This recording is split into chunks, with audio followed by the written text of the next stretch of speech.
aparecen y desaparecen todos los días en un baile que los seres humanos, con todas las herramientas que tenemos a la mano y avances científicos, somos incapaces de comprender. Sorprende que a pesar de la titánica ignorancia, habitamos este mundo como si estuviera hecho para nosotros.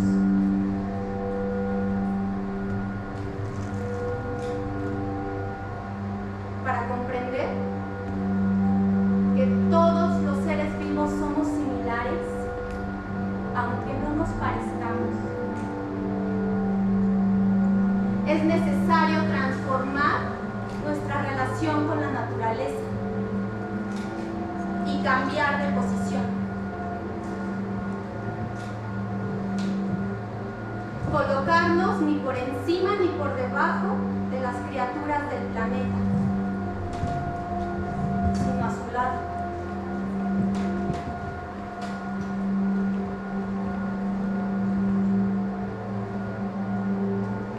A veces, cuando necesito tregua de las noticias desgarradoras y el pesimismo generalizado, pienso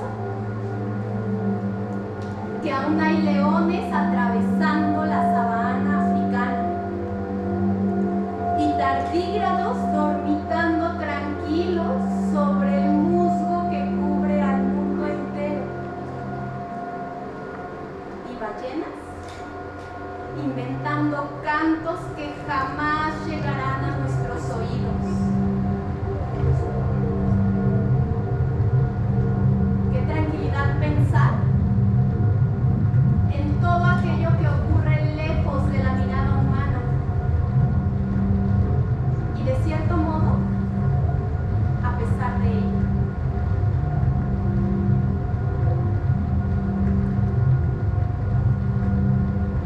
La poeta estadounidense Mary Oliver se preguntó una y otra vez cómo vivir. De ella aprendí a observar las cosas que me rodean sin querer tocarlas, y que no es necesario convertirnos en dueños de lo que amamos, que todos somos un poco salvajes de vez en cuando, que no tengo que ser bueno, sino permitirle al suave animal de mi cuerpo que ame aquello que ama. Que los cisnes saben más de la vida que nosotros, que hay que escuchar a las plantas cuando hablan, y que los ríos son importantes porque en ellos encontramos compañía. Y que si un día me siento inexplicablemente dichosa, es mi deber sacudirme el miedo y entregarme a esa dicha. Y que al final, realmente al final, la vida se trata de una cosa: cómo amar este mundo.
que se originó la vida.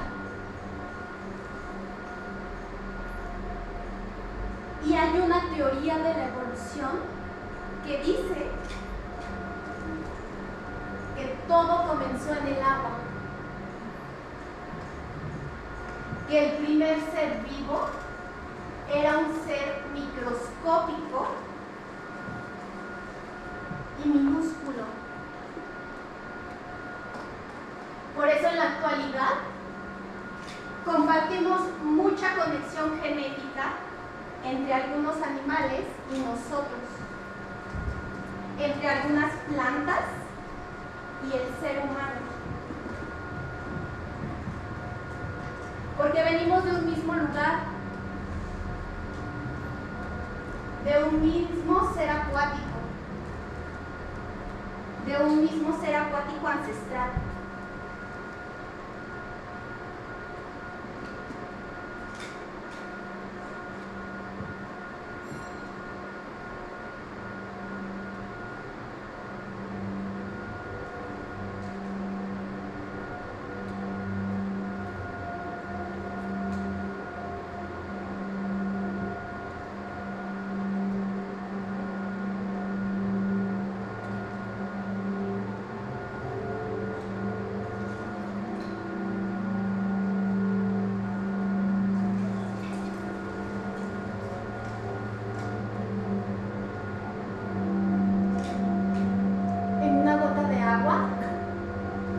Hay todo un universo entero.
En la humedad de líquenes y helechos habitan osos de agua tan pequeños que escapan a la vista.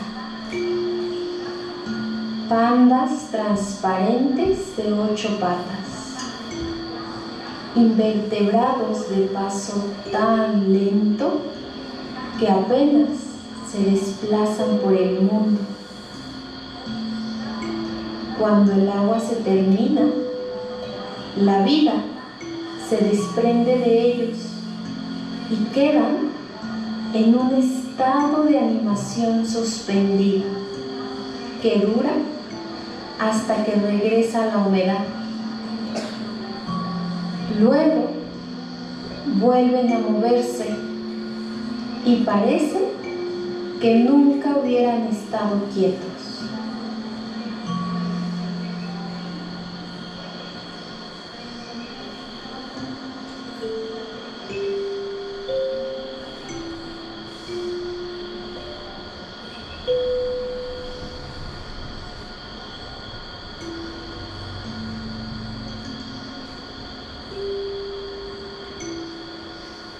Los tardígrados pueden sobrevivir al vacío espacial,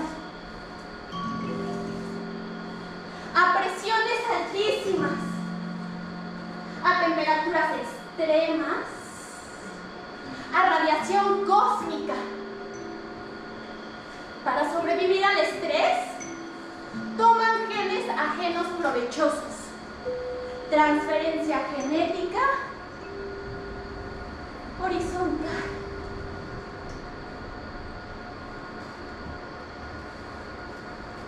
La bióloga italiana Tina Franceschi rehidrató unos tardígrados que encontró en la muestra de musgo de un museo, que llevaba seca 120 años. A los 12 días, uno revivió.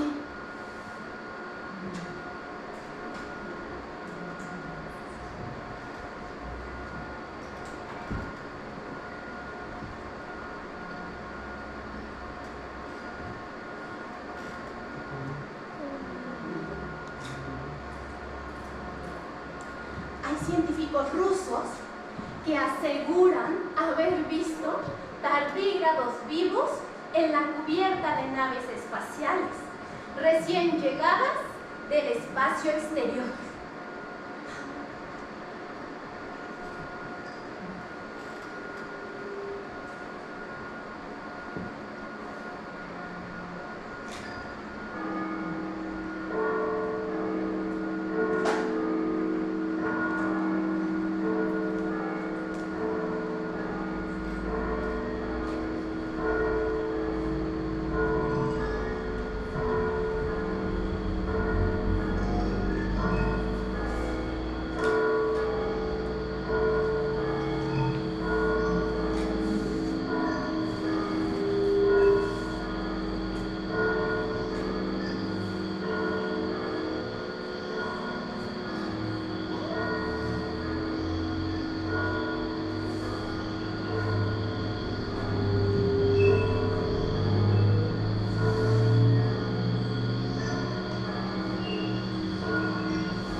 Lo minúsculo siempre se resiste.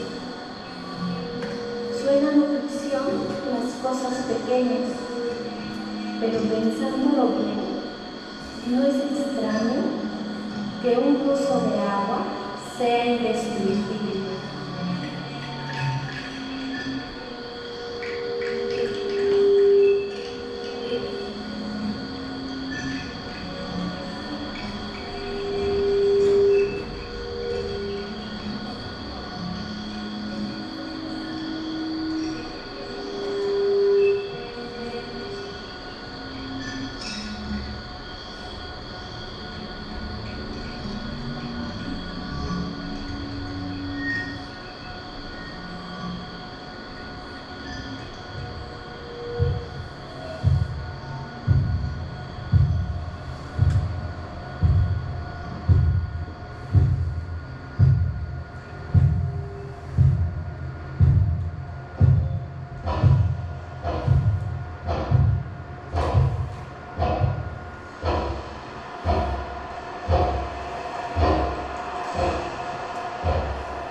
El 1 de mayo de 1513, el poderoso rey de Portugal, Manuel de Lisboa, trajo este animal vivo desde la India llamado rinoceronte. Esta es una representación fiel del mismo. Es del tamaño de un elefante, pero tiene las piernas más cortas y es casi invulnerable. Tiene un cuerno fuerte y puntiagudo sobre el hocico, que afila en las rutas. Es del color de una tortuga manchada y está recubierto de gruesas escamas.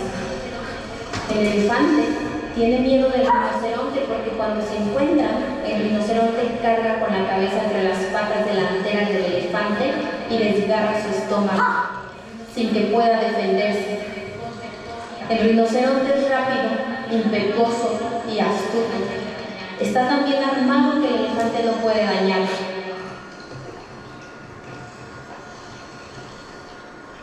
En 1515, un sultán indio mandó al rey de Portugal un rinoceronte como regalo. Era el primero que llegaba a Europa desde la caída de Roma. Así que a los pocos meses ya tenía su canto de victoria.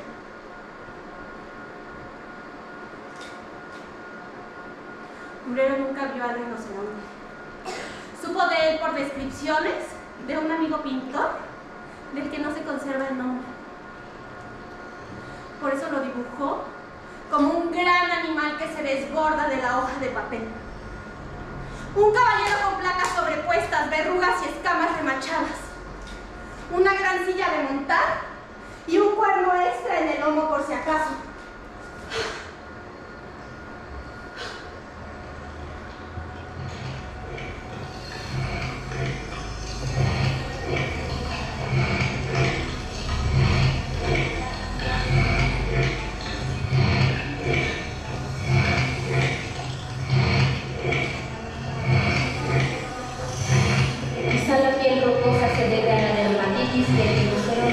Tras 4 meses de viaje entre India y Portugal, o a la armadura que llevaba puesta cuando el rey Manuel I lo puso a pelear con un elefante para comprobar que eran grandes enemigos.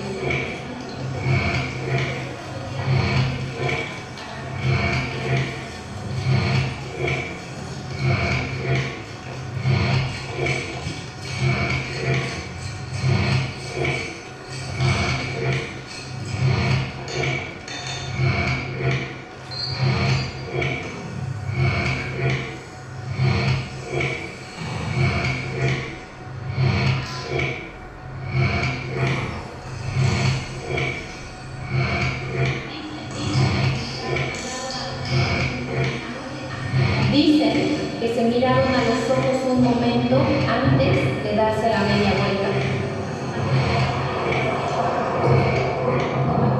Así como los pantalones que llevamos puestos toman por los días la forma de nuestras piernas, el rinoceronte imaginario adquirió con el tiempo los ángulos de metal que Umbrero dibujó en él. Esa fue la imagen que apareció durante años en la cabeza de cualquier mujer que pensara en un rinoceronte.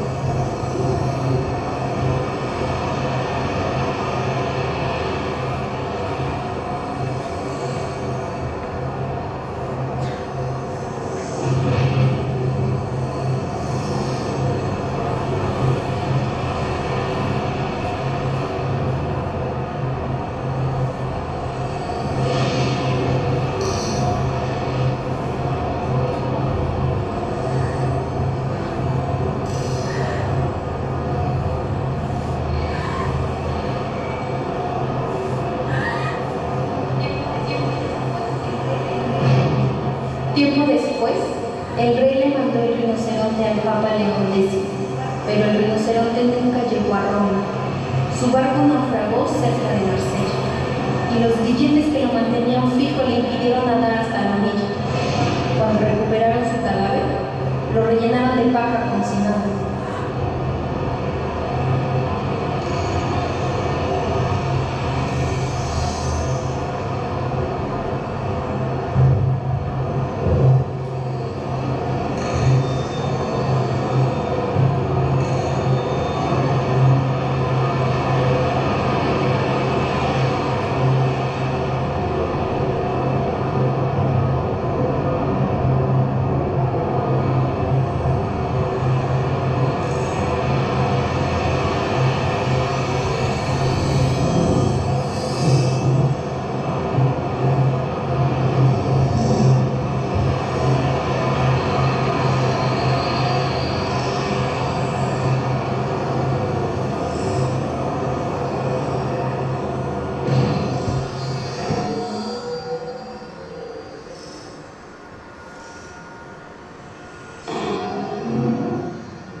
Hay sultanes indios que regalan rinocerontes, reyes que los enfrentan a falsos enemigos y papas que esperan cargamentos vivos en el pueblo. Hay pintores que llevan rinocerontes en la mente y rinocerontes que habitan los límites de lo real como fantasmas que dejaron algo pendiente.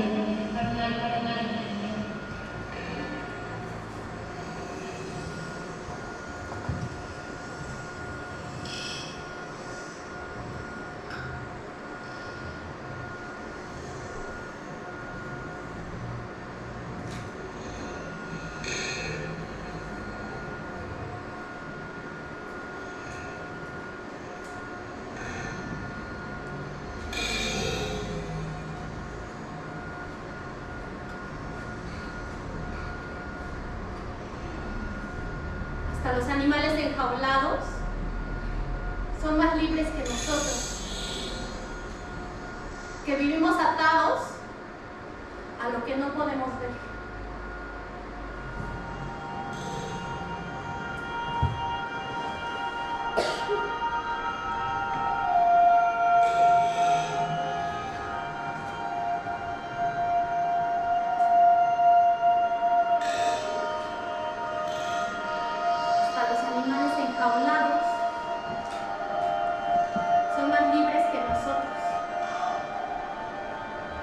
Que vivimos atados a lo que no podemos ver.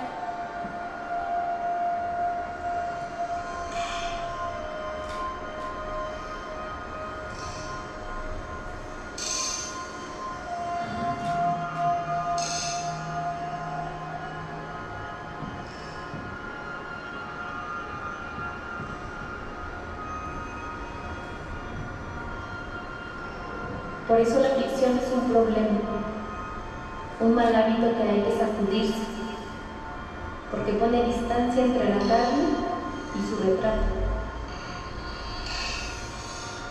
Las cosas son sencillas para un rinoceronte que sabe ejercer su oficio de rinoceronte.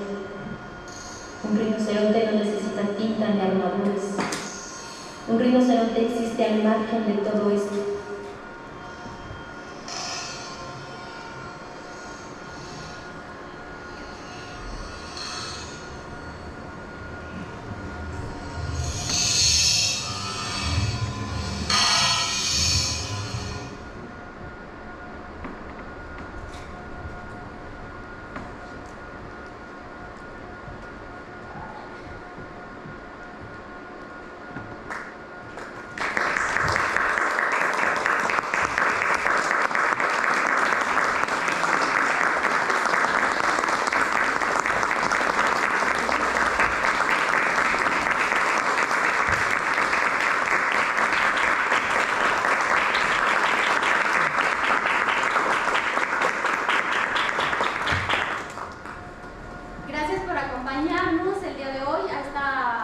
segunda función de estas 3 funciones, primera de hoy.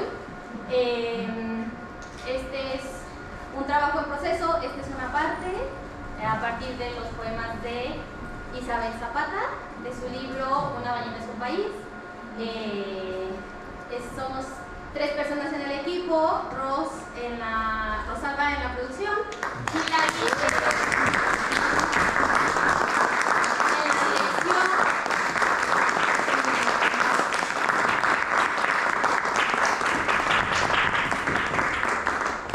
y Goretti Elías Díaz en la creación.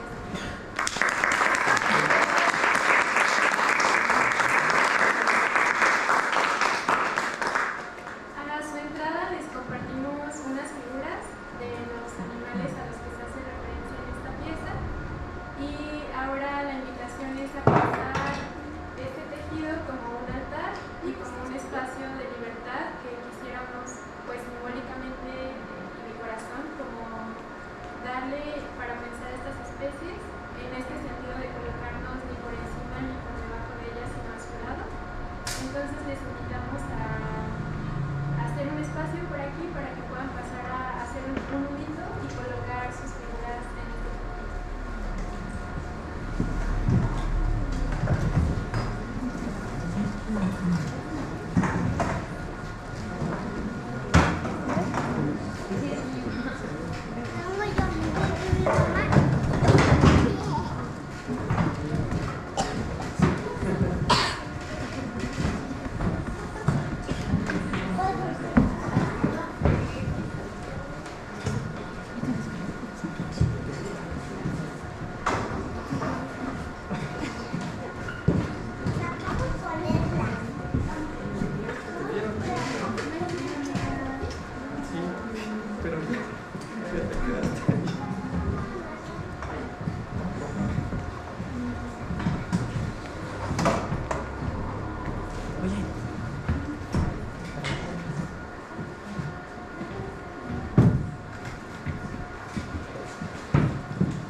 ¿Por qué te pones tu suéter, Choque?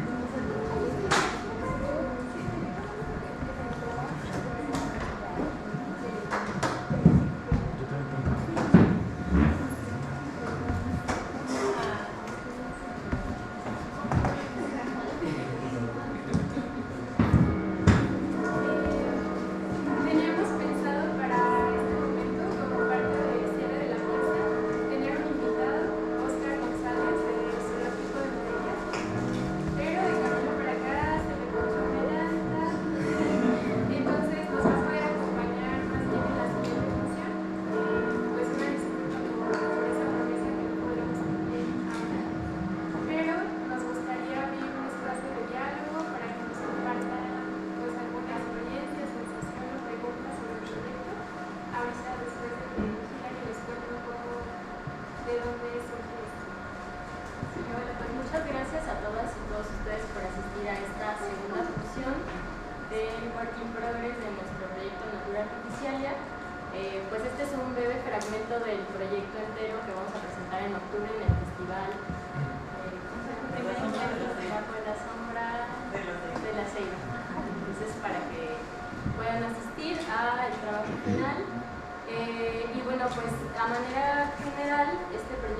surgió pues por un deseo y una intención de unir como múltiples intereses, que entre ellos son las artes escénicas, con la parte como de la investigación científica y la poesía, ¿no? Y pues mucho como que la inspiración de este proyecto fue el libro de Una ballena es un país de Isabel Zapata, que es un poemario y del que retomamos estos dos poemas y el prólogo. Entonces, bueno, un poco la investigación ha sido pues mucho de experimentar, de dialogar, de cuestionarnos como equipo y como personas de qué manera habitamos el mundo, ¿no? Y desde dónde nos posicionamos con todos los demás seres vivos que existen en el planeta, los veamos o no los veamos, ¿no? O sea, sepamos de su existencia o no sepamos de su existencia. Y que eso también es como muy poderoso, ¿no? Como esta parte de saber que nosotros ahora estamos aquí, y que Berti lo dijo al inicio de la obra, que nosotros ahora estamos aquí, pero hay un montón de vida sucediendo fuera de estas paredes, ¿no? Y que es microscópica y macroscópica, ¿no? Entonces también eso es algo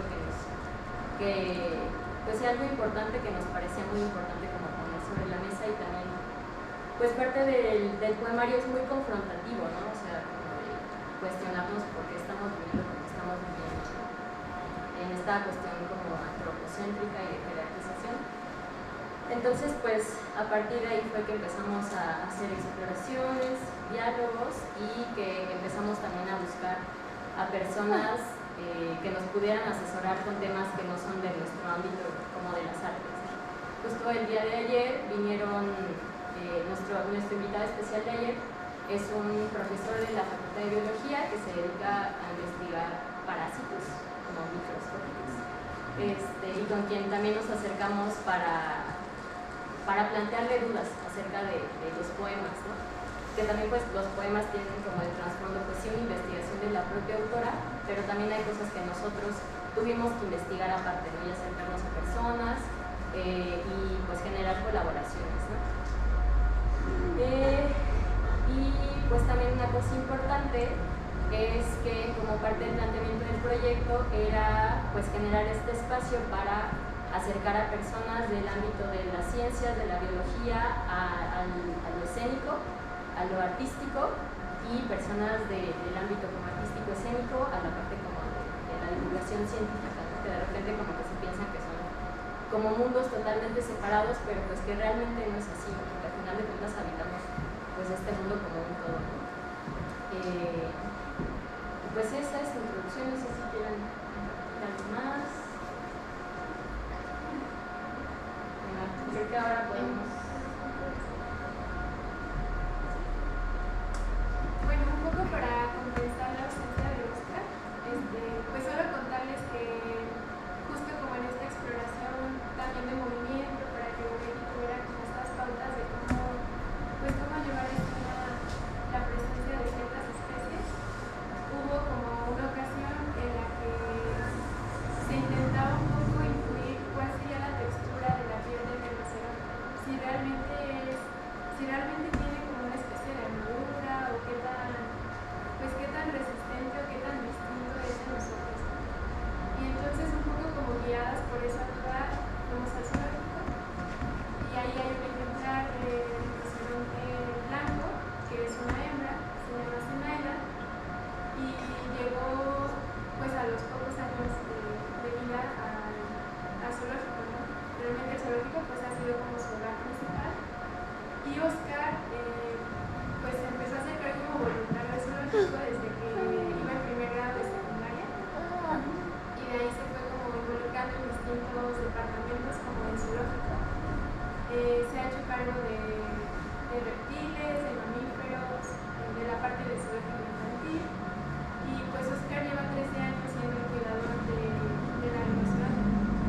Entonces queríamos que estuviera acá para que nos contara un poco más de su trabajo, de su experiencia, y justo en nuestro acercamiento con él escuchamos una plática al público en general donde da datos pues sobre el comportamiento, sobre la alimentación y más del rinoceronte. E inesperadamente nos abrió así la puerta y nos invitó a entrar y de cerquita estar ahí al lado de la rinoceronte y poder tocarla. Y pues creo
como un agradecimiento muy profundo por haber tenido esa cercanía y por haber aprendido cosas, ¿no? Que también tienen un olfato muy desarrollado, entonces como parte un poco le llaman enriquecimiento ambiental, pero es como un poco consentir, apapachar o estimular los sentidos de los animales.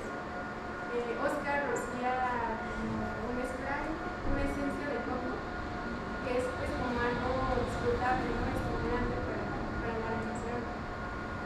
Y pues eso, creo que en general este proyecto nos invita así a repensar mucho la idea que tenemos de ciertas especies y invita mucho también a valorar pues no solo lo grande, sino también lo pequeño, lo que no es tan perceptible. Y eso quería como un poquito compartirles.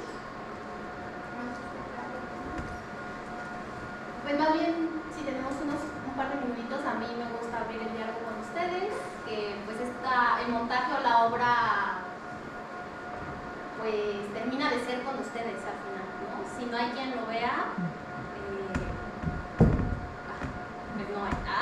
Entonces sí, como si alguien quiere comentar, compartir algo, pues a mí me gustaría escucharles, preguntar también, curiosidad, ¿es ahora o no? ¿Es ahora o ya no? Y si no, también, no se sientan obligados. A mí me generó una duda cuando nos explicaba de la experiencia que tuvieron haberse acercado a Zenaida, es si ese personaje, o sea, que se llama, como, ¿cómo seguía esta astucia de o sea, yo creo que Vivir en cautiverio finalmente también le hace generar otras estrategias de vida, ¿no? Estar y no sé, más bien me llamaba la curiosidad como haciendo alusión a la analogía a la metáfora con la que se me pero decía que los humanos, pero los seres no humanos son más libres, incluso encerrados, ¿no? Entonces, cómo Zenaida puede generar sus propias estrategias, ¿no? Y de vivir su naturaleza salvaje dentro de esos muros.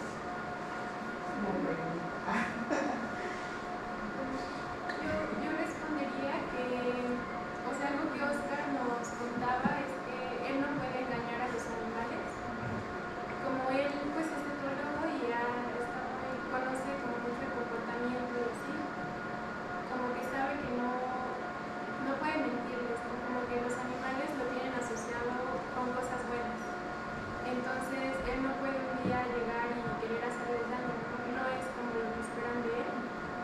Y entonces Zenaida, pues realmente cuando lo ve aproximarse a su espacio, ella decide si se acerca o no.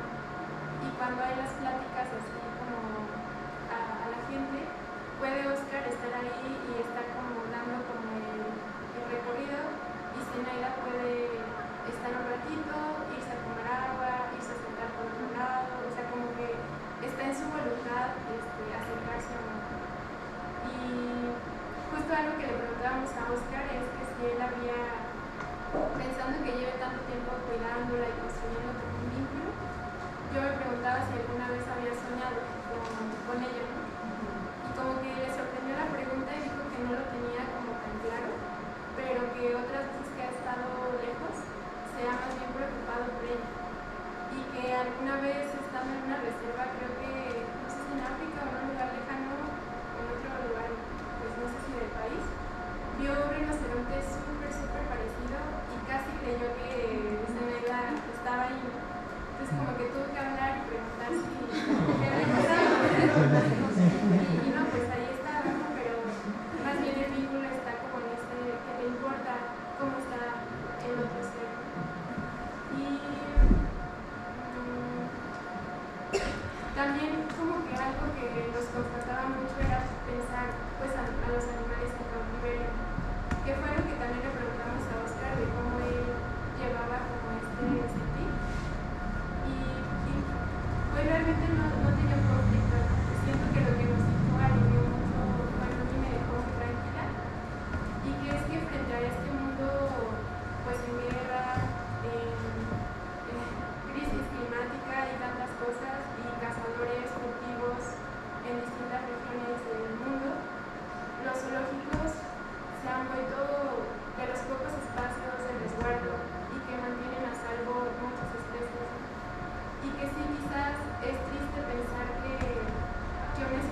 su vida dentro de un lugar, cuando bien en origen podría pertenecer a un espacio abierto, inmenso, montañas y así.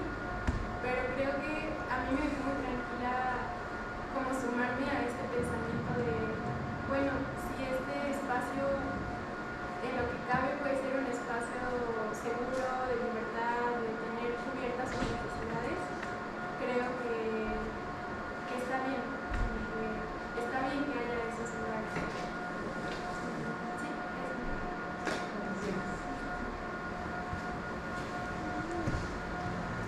¿Alguien tiene otra pregunta? ¿Comentario?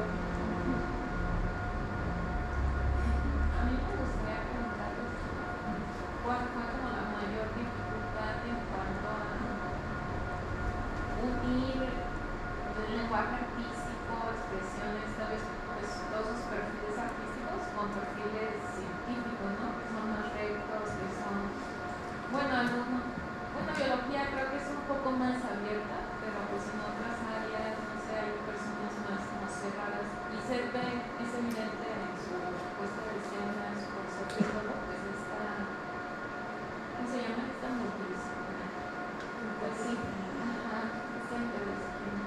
Bueno, o sea, me gustaría saber como cuál fue su mayor conflicto, incluso en el mismo lenguaje artístico, pues poesía, teatro, pues son diferentes, ¿no? Entonces me gustaría saber cómo el traducir desde el lenguaje científico, información, tanto de los poemas y meterlo a su labor artística.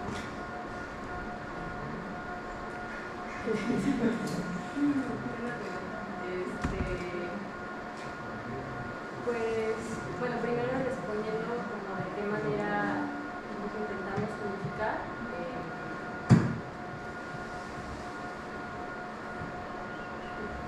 Nos ayuda mucho acercarnos a personas expertas en el tema, ¿no? Y que estas personas expertas en el tema también estuvieran ya de por sí cercanas como a las artes desde algún lugar. Y que justo encontramos que había una cosa que se llamaba divulgación científica y que estábamos más cercanas a la divulgación científica de lo que pensábamos. Eso nos dijo como la persona Martina Medina, que es maestra de biología, y que con quien tuvimos como relación más cercana y entonces como mientras le platicábamos y demás, esto es divulgación científica. Y siento que para nosotros fue como, como que no lo pensábamos desde ahí. Y siento que tener este concepto más claro, las tres como de la divulgación científica, es saber que justo las cosas que pueden ser como muy complejas, muy teóricas, muy como desde el concepto jurídico de las ciencias, también hay como espacios que pueden decantar a otras cosas, ¿no? Para otros públicos. Y siento que, bueno, el poemario de por sí ya es algo que tiene. Y también saber como desde la divulgación científica y todas estas personas a las que nos acercamos, como que encontramos ahí un vínculo pues más o menos como natural de, ok, pues no son cosas separadas. Pero ya como de la puesta en escena, pues no sé, creo que fue muy como de manera intuitiva. Ajá, siento que fue una cosa como muy intuitiva y como también que la cosa de la palabra estuviera muy presente. O sea, siento que si partir de la palabra, de los poemas, es como que es la base, ¿no? para poder nosotros desarrollar como un montón de lenguajes, como de la misma pieza escénica. Y de los retos, no sé, es que siento que como que es algo nuevo también, o sea, desde la dirección, para mí siento que es como intereses que yo tengo ya desde hace un rato, pero nunca, esta es la primera vez que viene a la mesa. Entonces sí es como, ok, voy a ver intuitivamente cómo pueden dialogar estas cosas, ¿no? Que sí hay unas bases de por dónde ir, pero siento que sí, intuitivamente. No sé, tú, por ejemplo, desde la interpretación. yo, como tal, como retos, no lo siento, o sea, no lo tengo así tal cual como retos. No te voy a decir que fue sencillo, así. Lo cierto es que no había estado en un proyecto en donde combinara, o como con el perfil o enfoque de divulgación científica. Desde ahí yo decía, ¿qué? ¿Cómo yo? No, para empezar, ¿no? Pero ya una vez que me quedó claro, dije, ¿no? Como de qué iba la divulgación científica y por qué esto puede sí decirse que estamos haciendo divulgación científica desde lo artístico. Yo tuve un descanso por entender, ¿no? Porque también quiero entender qué estoy haciendo, qué voy a, ¿no? Como en esa parte. Y yo no sentí retos porque creo que yo en mis procesos anteriores, artísticos, escénicos, he andado mucho divagando entre distintas áreas, ¿no? Saliéndome mucho de mi área y metiéndome a otras. Y entonces a mí mucho la interdisciplina, creo mucho en ella, confío mucho en ella y creo que cada vez hay más proyectos, ya sea que vengan desde las ciencias o desde las artes, pero que cada vez yo creo que, y yo le quiero apostar más, a que cada vez podemos colaborar más, ¿no? Y trabajar más. Porque además que se enriquece y se nutre un montón, ¿no? Y que tenemos un montón que dialogar. Creo que hay veces que estamos dialogando de lo mismo, solo que con distintos lenguajes, ¿no? Y entonces combinarlos, para mí me parece súper enriquecedor, ¿no? Entonces a mí más que reto me ha sido un proceso de muchos aprendizajes, ¿no? Y eso me emociona un montón porque, pues sí, qué rico, ¿no? Como estar aprendiendo, ¿no? Y nutriendo. Entonces, eso. Gracias. Pues les agradecemos un montón su asistencia, su presencia. Tenemos función a las 7, no es que los queramos correr, estamos bien a gusto. Nos pueden seguir en las páginas.